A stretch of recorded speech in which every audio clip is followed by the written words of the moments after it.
야고보는 누구냐? 바로 예수님의 친동생입니다.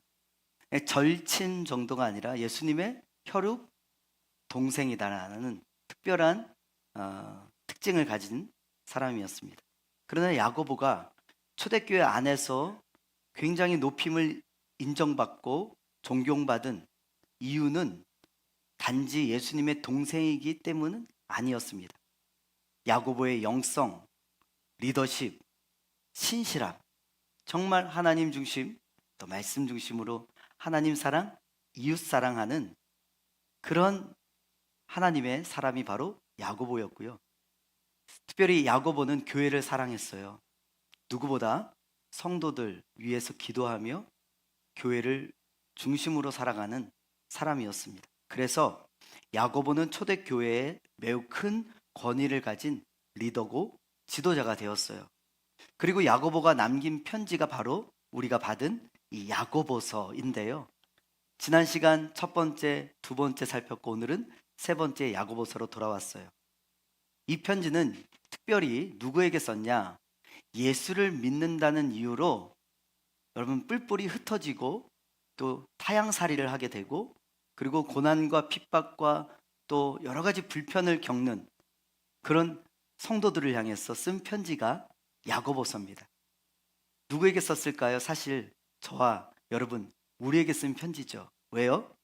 여러분 예수를 믿는 것이 항상 편하고 좋은 건 아닙니다. 세상에서 때로는 불이익을 당하고요. 불편하고요. 놀림을 받을 수도 있고요.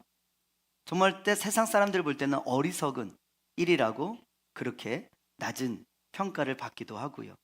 그래서 우리가 함부로 내가 교회 다녀요 라는 말도 못하겠는 그런 부담스러운 형편에 처한 게 바로 성도인 우리고요.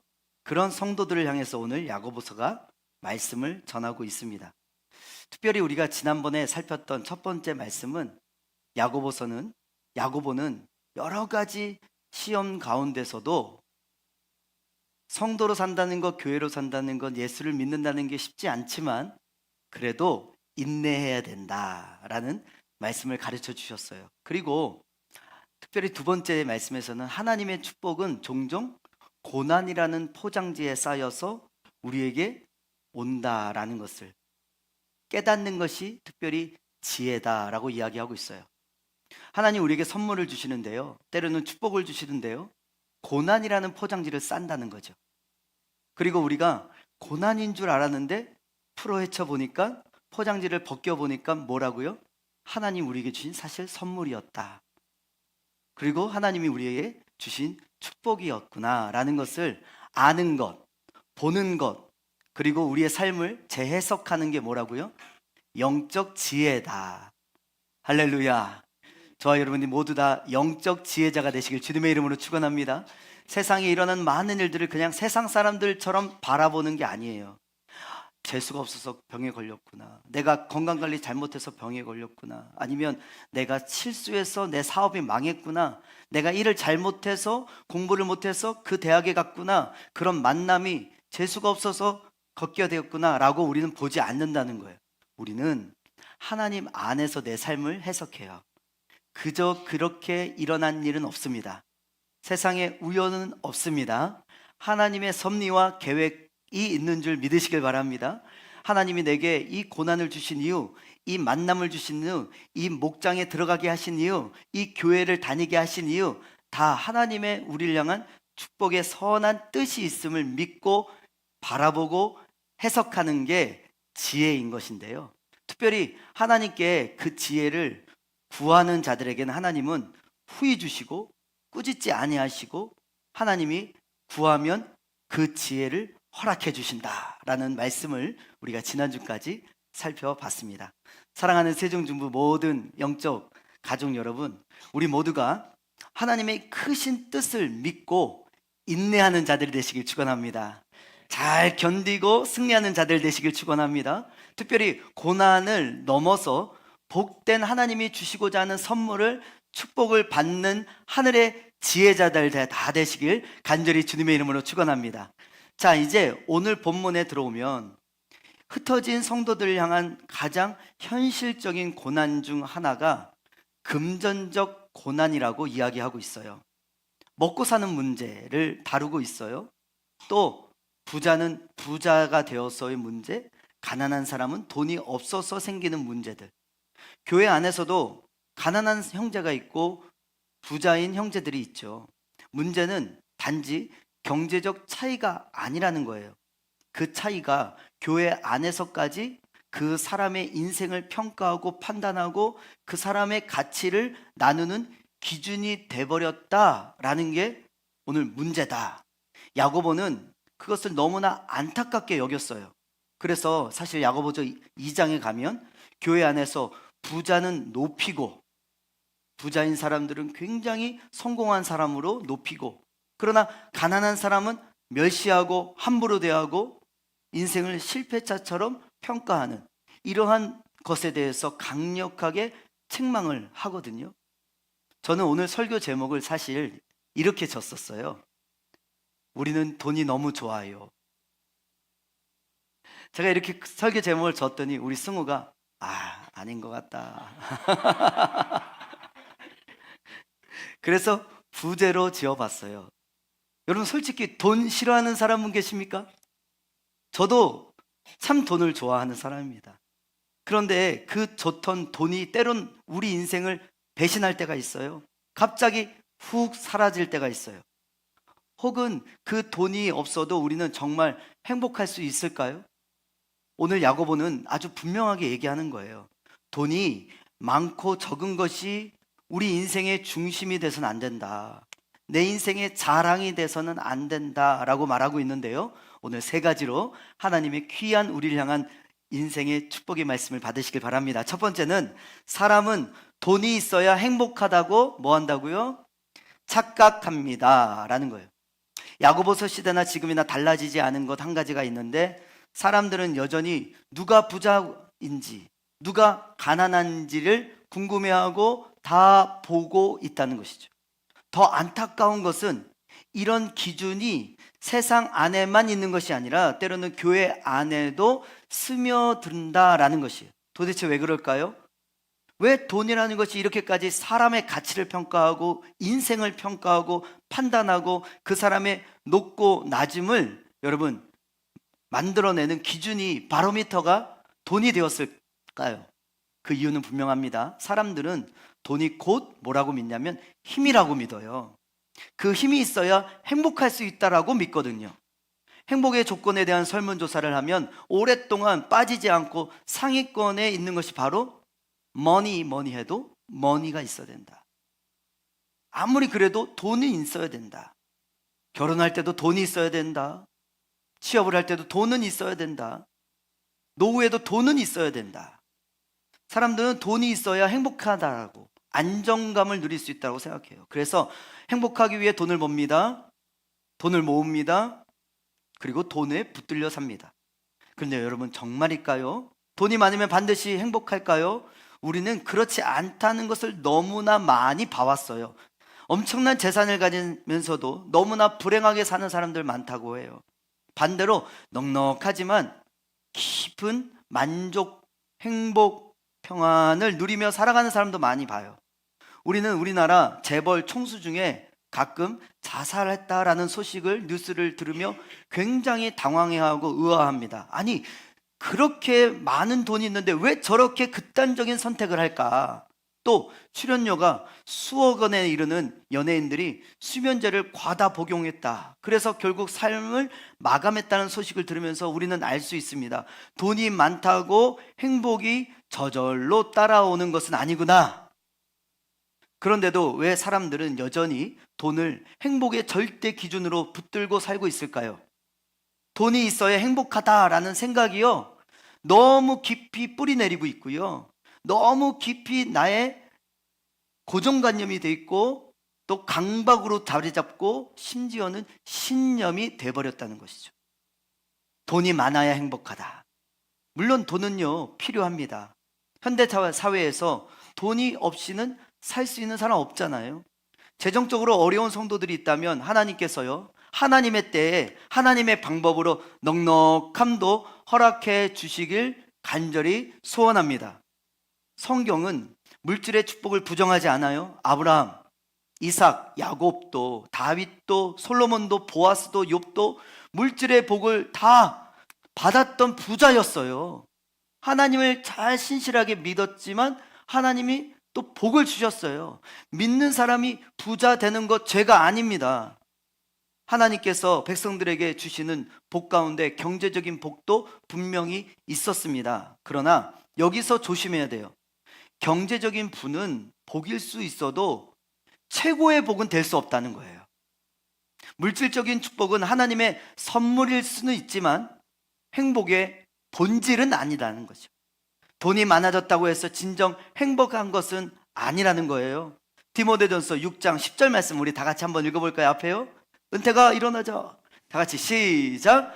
돈을 사랑함이 일만 악의 뿌리가 되나니 이것을 탐내는 자들은 미혹을 받아 믿음에서 떠나 많은 근심으로써 자기를 찔렀도다. 아멘. 우리 아이들 중간고사 기간입니다. 이해해줘야 돼요. 그러나 일어나자. 돈이 여러분 뭐라고요? 악하다는 말 아니에요. 돈을 사랑하는 마음이 문제다. 돈 자체는 뭐예요? 중립적이에요. 선하게 사용하면 선한 일에 귀하게 쓰임받는 도구가 되고, 그러나 돈을 악한 데 사용하면 죄를 짓는 도구가 되는 거예요. 그러므로 중요한 건 뭐다? 돈을 얼마나 가졌냐, 돈의 양이 중요하지 않다는 거예요. 돈을 바라보는 우리의 마음이 어떠냐, 거기에 있다는 것이죠. 자, 두 번째, 야고보서에서 야고보는 이렇게 얘기하고 있어요.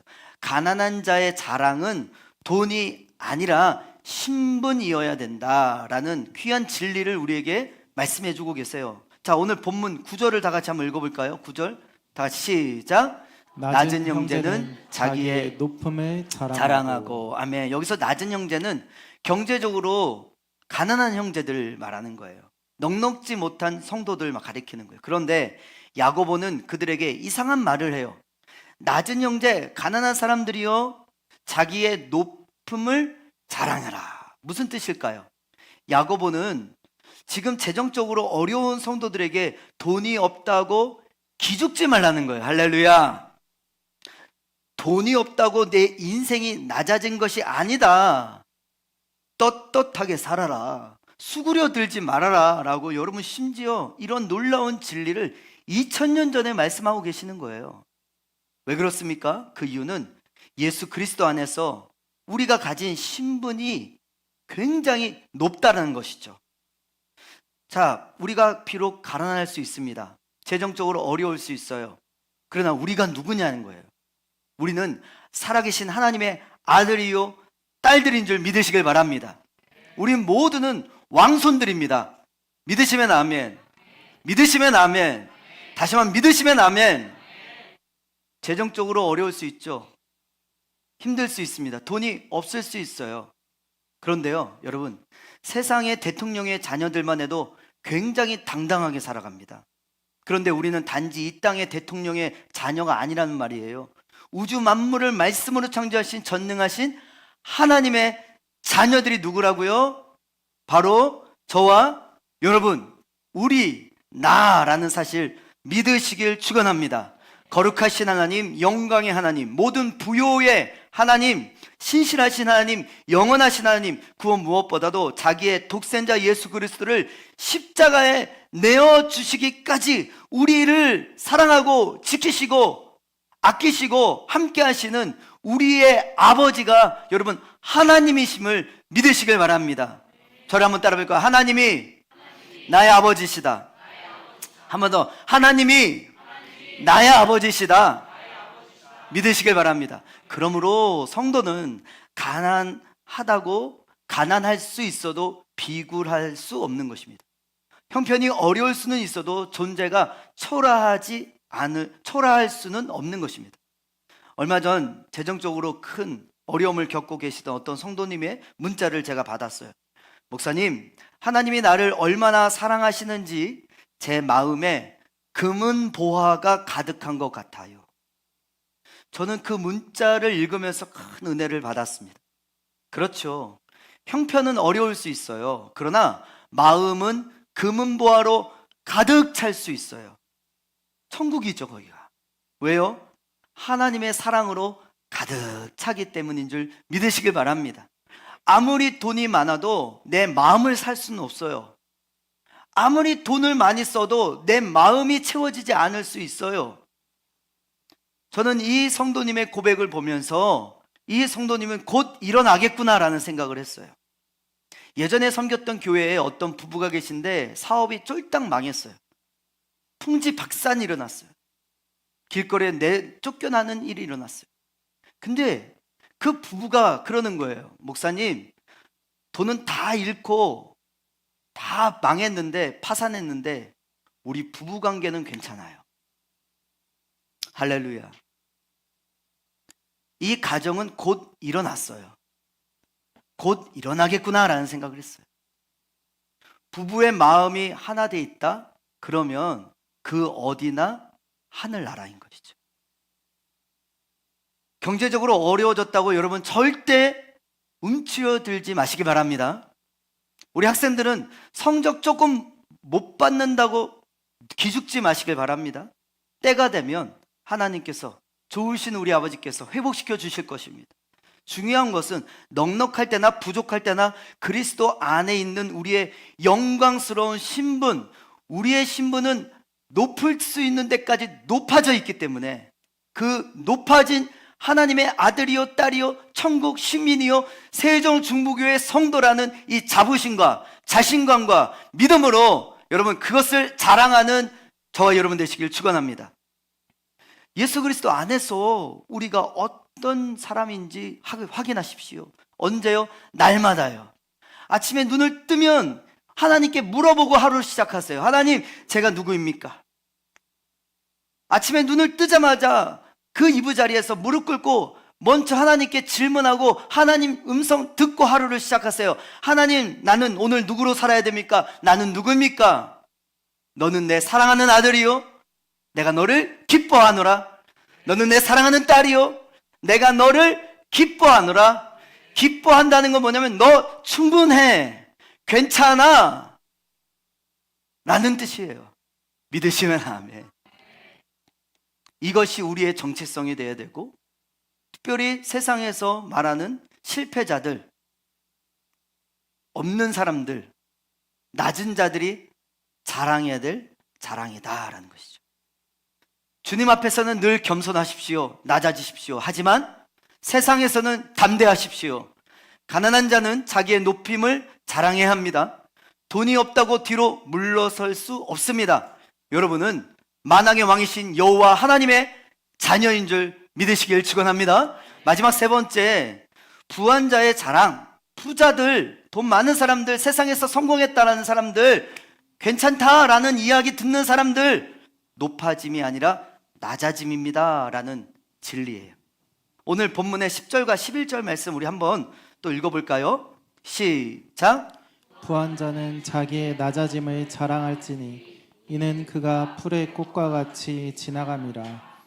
해가 돋고 뜨거운 바람이 불어 풀에 말리면 꽃이 떨어져 그 모양의 아름다움이 없어지나니 부한 자도 그 행하는 일에 이와 같이 쇠잔하리라. 아멘. 자, 가난한 사람들은 자신이 내가 어떤 사랑을 받았는지, 어떤 사랑을 받아서 내 신분이 죄인이 아니라 옛사람이 아니라 세상 사람이 아니라 하나님의 사람 신분으로 높아졌는지를 자랑하고 기뻐하고 자신감을 갖고 살아라 하고요. 오늘 부한 자들에게는 자기의 낮아짐을 자랑하래요. 왜 그렇습니까? 자기가 가지고 있는 돈, 재정, 그 재산들이 뭐라고 얘기하냐면 풀의 꽃처럼 지나간다라는 거죠. 지금 계절에 딱 맞는 말씀이에요. 밖에 나가봐요. 지난주에 벚꽃이 만개했는데 비 한 번 내리니까 어떻게 합니까? 다 날아가 버렸어요. 물론 날아가서도 참 이쁘게 날아가고 바닥에 이쁘게 꽃 피어 있지만 다 사라진다는 거예요. 다 시든다는 거예요. 잠깐이라는 거예요. 또 우리가 가지고 있는 재정 언제 날아갈지 모른다는 거예요. 사라질 줄 모른다는 거예요. 한마디로 말하면 야고보는 이렇게 말하는 거예요. 돈 있다라고 자랑하지 마시고 물질의 한계를 알고 교만하지 마십시오. 돈이 있다고 해서 내가 더 높은 존재가 된 거 아닙니다. 여러분이 좋은 차 탄다고 여러분 좋은 차 타면 그 정도 수준으로 좀 사세요. 그런 거 있거든요. 와, 차는 벤츠인데 인격은 마티즈도 안 되네. 그거 꼴보기 없는 거 진짜. 그래서 좋은 차 타는 거 여러분 조심해야 됩니다. 그만큼 품격을 좀 내보이세요. 사랑하는 성도, 돈이 많아졌다고 해서 내 인생의 기초가 더 단단해지는 거 아닙니다. 오히려 성경은 물질이 사람을 교만하게 할 수 있다라고 경고해요. 그래서 저는 이 말씀을 이렇게 표현해요. 돈이 있어 교만해진 사람은 돈이 없으면 비굴해집니다. 반대로 돈이 없다고 비굴해지는 사람은 돈이 생기면 교만해집니다. 그러니까 문제는 돈에 있는 게 아니라 돈에 따라 이리저리 왔다 갔다 흔들리는 우리의 마음이네. 온도계 같죠? 돈이 있으면 행복지수가 올라가요. 돈이 없으면 행복지수가 내려가요. 온도계 같죠? 환경이 좋아지면 올라가요. 환경이 나빠지면 싹 하나님 없는 것처럼 지옥 같다고 힘들다고 쫙 내려가요. 주변 환경이 어떻습니까? 우리 이번 목장은 진짜 기가 막혀. 그러면 행복지수 싹 올라가요. 근데 마음이 맞지 않아. 그러면 금세 교회를 다녀야 되나? 옮겨야 되나? 고민해요. 우리의 환경이 그렇다는 거죠. 환경에 따라 좌지우지되는 사람이 세상 사람이에요. 하나님의 사람은 온도 조절기 같은 사람이에요. 힘든데 기뻐해요. 힘들고 웃을 일이 없는데 웃으며 감사하대요. 정말 좋은 일이 일어나는데 겸손해요. 정말 많은 헌금을 하는데 나는 헌금을 많이 하기 때문에 교회에서는 말을 하면 안 됩니다. 겸손하게 그런 장로님들도 계세요. 사랑하는 성도 여러분, 오늘 사도 바울의 말씀이 저는 떠올랐어요. 빌립보서 4장 12절이요. 다 같이 한번 읽어볼까요? 시작. 나는 비천에 처한 줄도 알고 풍부에 처한 줄도 알아. 모든 일 곧 배부름과 배고픔과 풍부와 궁핍에도 처한 줄 아는 일체의 비결을 배웠노라. 아멘. 일체의 비결을 배웠노라 라고 말해요. 이게 무슨 뜻이냐면 가난해도 무너지지 않고요, 돈이 많아도 교만해지지 않는다는 거예요. 행복이 환경에 달려있지 않다는 거예요. 저는 이 경험을 죄송하지만 요 근래는 못한 것 같고요, 옛날 대학교 시절, 신학교 시절에 경험을 해본 이야기를 잠깐 나눌게요. 제 신학교를 겁없이 들어갔습니다. 정말로 하나님 한 분만으로 만족하면서 순수해가지고 이 주의 길을 우리 아버지가 엄청 반대했습니다. 너 목사가 얼마나 힘든 일이 아니냐 하면서 반대했지만 저는 담대하게 아무것도 모르고 신학교에 갔어요. 20살에 바로 그냥 신학교에 들어갔습니다. 신학생들은 보통 가난합니다. 네, 가난해요. 금전적으로 빠듯했어요. 부모님께 용돈을 제가 3만 원 받았거든요, 일주일에. 그래서 3만 원 받으면 그 차비까지, 차비랑 그 다음에 점심값, 저녁값. 기숙사 생활을 했는데 아침만 나오고 점심, 저녁은 식권을 사야 돼요. 그래서 어머니께 돈을 받으면 가자마자 일주일치 식권부터 사요. 그러면 돈이 안 남아요. 근데 식권을 안 사놓으면 친구들하고 햄버거 하나 먹고 음료수 하나 먹고 그러면 밥을 굶게 되니까 식권부터 샀어요. 그날도 똑같이 밥을 먹으려고 학교 식당에 학식을 갔는데 친구가 야, 오늘은 좀 햄버거 먹고 싶다. 나는 이 친구가 사는 줄 알았어요. 햄버거 먹고 싶다. 그래서 그래? 그 이 친구가 덜덜거리는 그 자동차가 있었거든요. 그때 프라이드, 베타. 그거를 딱 타고 가자는. 오케이. 나는 얘가 사는 줄 알았어요. 타고 갔죠. 그래서 햄버거 하나에 콜라 하나 콤보로 해가지고 싸게 나오는 햄버거 집이 자기가 가는데 갔는데 돈을 낼 생각을 안 하는 거예요. 주문을 했는데 내가 나 돈 없어. 네가 내는 거지? 그랬더니 얘가 나도 없어. 서로 사는 줄 알았나 봐. 돈이 없는 거예요. 그래서 저가 거지 전도여행을 많이 다녔거든요. 선교단체에서. 거지 전도여행 다니면 기도하고 돈이 없는데 식당 가가지고 밥 좀 주세요.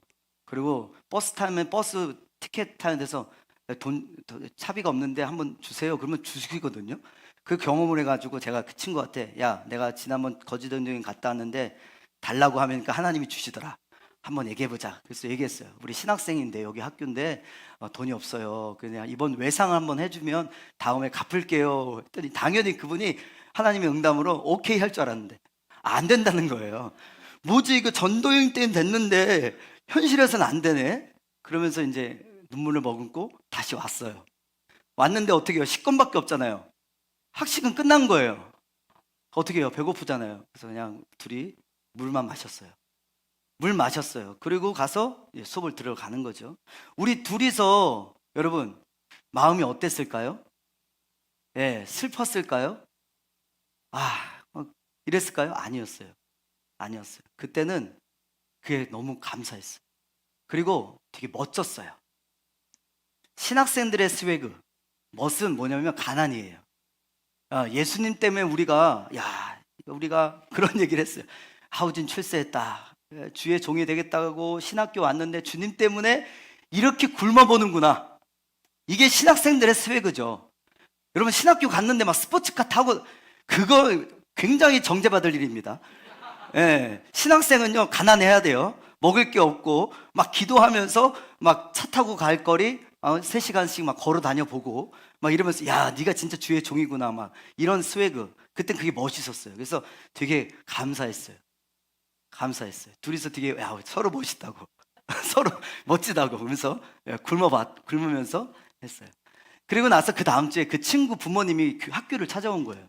왜 그러냐면 우리의 이 이야기를 듣고 밥 한번 멋지게 사주시려고 부모님 오셔서 우리가 가장 비싼 집으로 갔어요.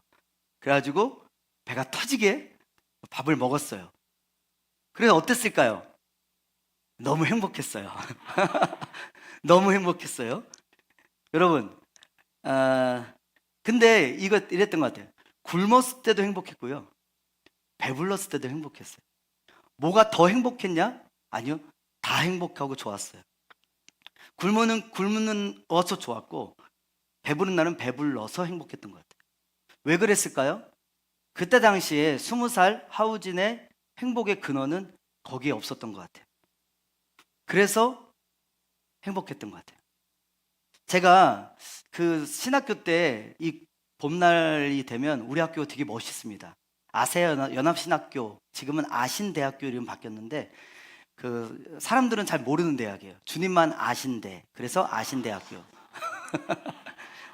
근데 그 학교를 다녔는데 그 학교가 남한강에 있어요. 남한강이 앞에 쫙 펼치고 산 중턱에 학교가 있어요. 서울 사람들이 가장 좋아하는 드라이브 코스가 양수리인데 우리 학교 앞을 지나가는 코스예요. 굉장히 멋있어요. 그래서 밤에 도서관에서 공부하다가 머리 아프면 우리는 학교 그 앞에 강변을 걷는 거예요. 그러면 막 시골이잖아요. 그러니까 이제 공기도 신선하고 바람이 쫙 불고 또 이렇게 벚꽃이 휘날리면 너무 좋아요. 그때 제가 이 찬양했던 게 기억이 났어요. 이 찬양 같이 한번 불러볼게요. 자, 이 찬양하면서 그 길을 걸었어요. 밤에 주 나의 사랑 나 주의 사랑 그 사랑은 내 기쁨 주 나의 사랑 나 주의 사랑 그 사랑은 내 기쁨 주 나의 사랑 나 주의 사랑 그 사랑은 내 기쁨 그 사랑은 내 기쁨 2절 다같이 주 나의 목자 나 주의 어린 양 그 사랑은 내 기쁨 주 나의 목자 나 주의 어린 양 그 사랑은 내 기쁨 주 나의 목자 나 주의 어린 양 그 사랑은 내 기쁨 그 사랑은 내 기쁨 마지막이요 3절 주는 포도나무 나 주의 가지 그 사랑은 내 기쁨 주는 포도나무 나는 가지 그 사랑은 내 기쁨 주는 포도나무 나는 가지 그 사랑은 내 기쁨 그 사랑은 내 기쁨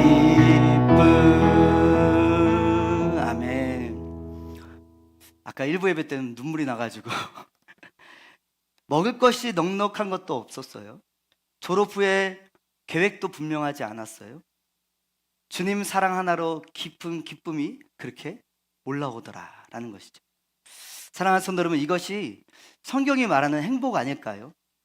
환경을 초월하는 행복, 형편을 넘어서는 기쁨, 오직 주님 한 분만으로 만족하는 기쁨.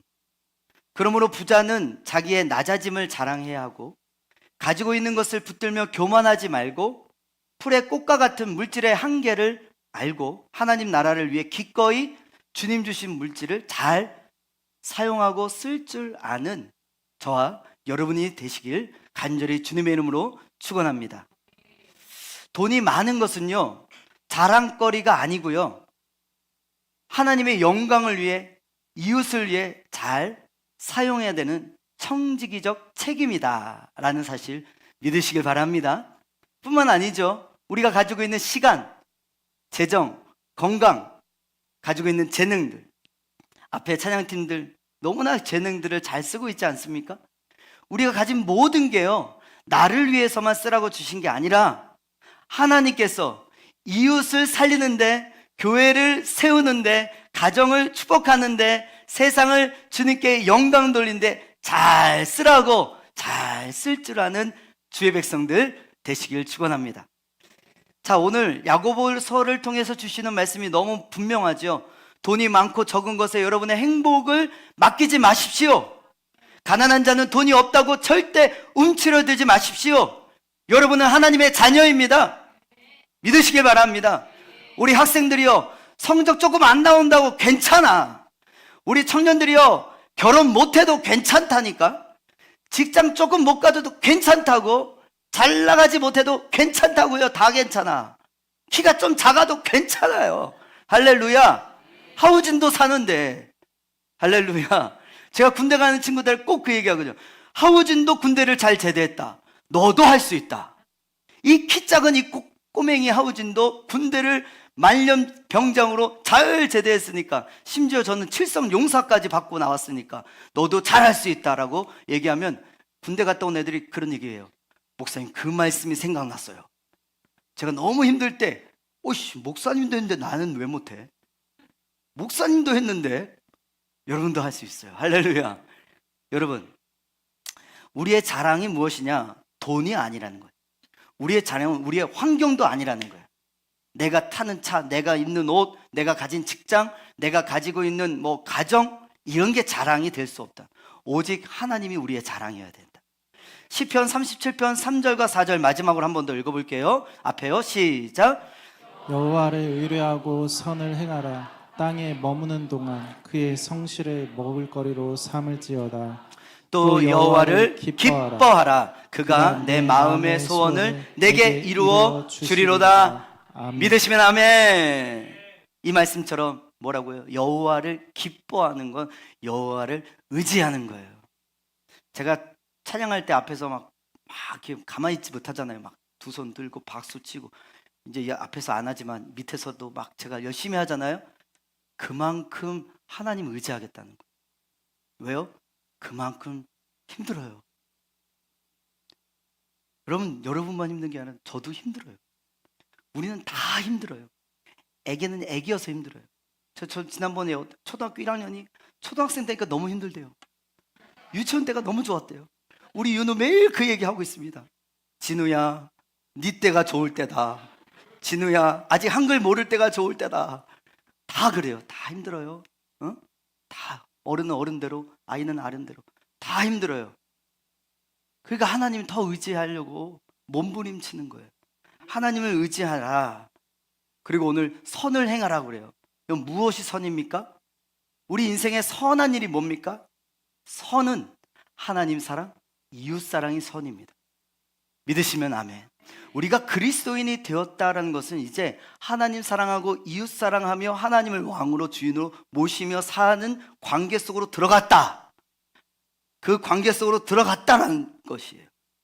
하나님을 사랑하는 것, 선을 행하는 거예요. 이웃을 사랑하는 것, 선을 행하는 거예요. 그리고 하나님의 성실하심을 먹을거리로 삼으래요. 이 말은 뭐냐면, 하나님이 아침에 눈을 뜨게 해준 것 기적이다. 숨을 쉬게 해준 것 기적이다. 아직 할 일이 있다는 건, 하나님 나를 살려주셨다는 건 아직 내가 할 일이 있구나. 하나님이 나를 통해 하실 일이 있구나 라는 것을 우리가 먹을거리를 삼으래요. 그거를 가지고 날마다 살라는 거예요. 감사라는 거예요. 그리고 주님을 기뻐하면 그 마음에 소원을 이루어 주시는 줄 믿으시길 주님의 이름으로 축원합니다. 사도 바울의 고백을 다시 기억해 볼까요? 나는 비천에 처할 줄도 알고 풍부에 처할 줄도 알아. 일체의 비결을 배웠노라. 저는 이 비결을 함께 배우는 우리 교회가 저와 여러분이 되길 주님의 이름으로 축원합니다. 부자도 교만하지 않고 가난한 자도 비굴하지 않고 모두가 하나님의 자녀된 신분으로 당당하게 살아가는 우리 가정, 당당하게 살아가는 우리 교회, 당당하게 살아가는 우리 성도, 이 나라 민족이 되길 간절히 주님의 이름으로 축원합니다. 사랑하는 성도 여러분, 지난 한 주간도 하나님 사랑하고 이웃 사랑하려고 그 순종을 살아내려고 얼마나 수고 많으셨습니까? 좌우로 한 번 더 인사해 볼까요? 참 수고 많으셨습니다. 그리고 이렇게 한번 인사해 볼까요? 참 잘하고 계십니다. 참 멋집니다. 사랑하는 성도 여러분, 사실 하나님 사랑하고 살아가는 거, 이웃 사랑하고 살아가는 거, 그런 생각이 들지 않아요? 어쩌다가 내가 예수님 믿어가지고 어쩌다가 할 말이 없어. 그죠? 설교만 들으면, 말씀만 보면 하나님 앞에 할 말이 없어. 내가 어쩌다가 예수님 믿어가지고.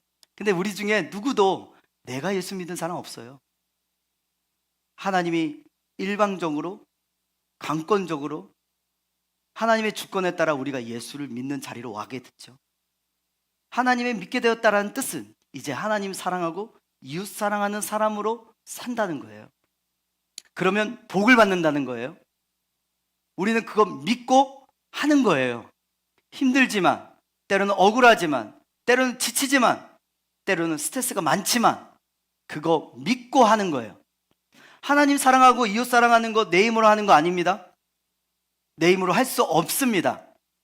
하나님께 믿고 맡기고 하는 거예요. 그러면 하나님께서 복을 주신다는 게 그리스도인의 삶이에요. 할렐루야. 자, 오늘 목장 외식대입니다. 우리 윤우가 계속 외식하지 말고 외식하자, 이거를 꽂혀가지고 계속, 아빠 오늘 외식하지 말고 외식하는 날이죠. 외식대예요. 목장을 모입니다. 여러분, 참 모이기 힘든 때예요. 모이면 안 될 것 같은 때, 모이면 피곤하고 지치고 더 에너지 소모가 되는, 손해나는 때, 계산하면은 절대 안 해야 될 것, 이게 목장 모임이에요. 교회 생활인 것 같아요. 그런데요, 우리가 이웃을 사랑하자, 하나님 이웃 사랑을 실천할 수 있는 가장 첫 번째 장소는 가정이고, 두 번째는 교회예요. 저도 목사로 사는 것이 쉽지 않죠. 하나님을 사랑하고 이웃을 사랑한다는 것. 많은 사람들이 이 목사의 자리는 말을 많이 하는 자리인 것 같은데 사실 많이 듣는 자리입니다. 많은 사람의 이야기를 들어야 돼요.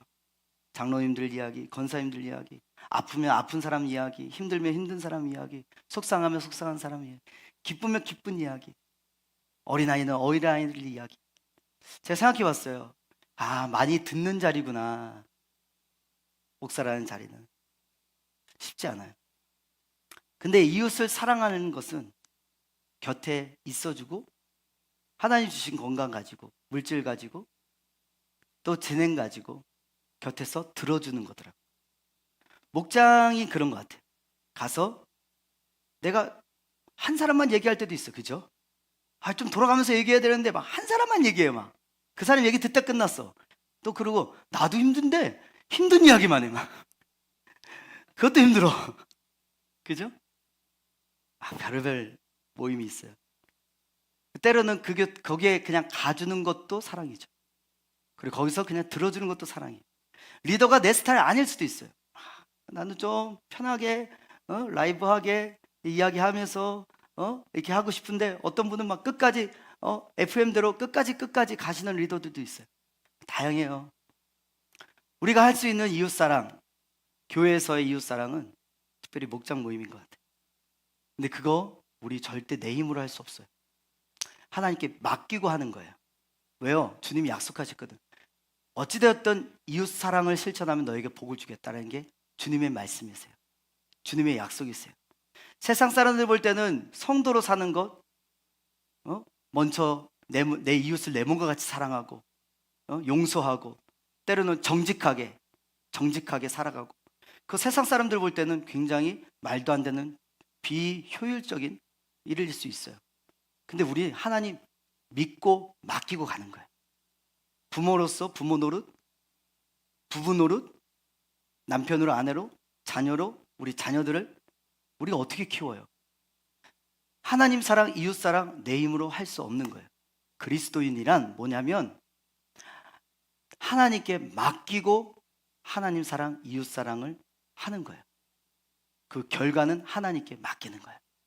내가 할 수 있는 대로 하나님께 맡기고 하나님 사랑, 이웃 사랑 했을 때 하나님은 반드시 복을 주신다라고 약속하셨고, 그게 그리스도인의 삶이고, 저와 여러분이 우리가 할 수 없어요. 우리가 못하는 거예요. 하나님께 맡깁시다. 그리고 하나님 사랑, 이웃 사랑의 실천을 행함으로 하나님의 놀라운 축복을 다 받아 누리는 하나님 나라의 귀한 축복의 통로로 쓰임받길 간절히 주님의 이름으로 축원합니다.